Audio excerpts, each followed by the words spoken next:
I know how introductions can be intimidating. You're the first one to speak, you have to set the tone and all eyes are on you. Believe me, I've been there. Feeling confident about your presentation takes practice. What I want you to take away from this tutorial, some of the tips that will give a big impact in your introduction. Remember, this will be the best opportunity that you'll get to hook your audience in order to get them to understand what you're about to present.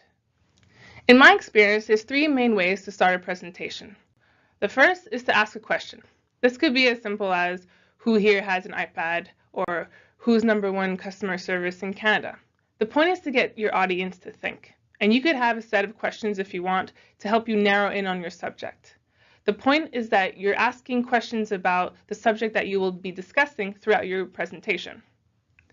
Another way to start out is to mention a motivational quote or even an interesting statistic. For example, if you wanted to mention the working conditions in everyday life at the office, you could maybe start out with, and 1 in 4 Canadians will be quitting because of stress. You could even adapt this to the number of people in the room. So let's say there's 28 people. You could say there's 7 people here who will quit their jobs due to stress. And this really helps the audience visualize the impact that this has. And of course, this has to be relevant to what you're presenting. Just as a side note, just remember to put in your reference. And last but not least, and my personal favorite, is to tell a story. This could either be a personal story that you have or one of someone that you may or may not know. The point here is that you want the audience to connect with you on a more personal level.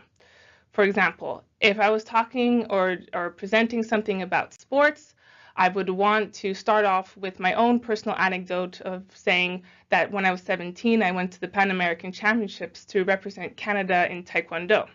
So not only have I given a little tidbit about myself to get people interested, but has also given the audience confidence that I know what I'm talking about when it comes to sports, especially in martial arts. Introductions are not the easiest skill to master, but if you do, it's something that will have a big impact in your presentation. Thanks for tuning in, and good luck in your preparations.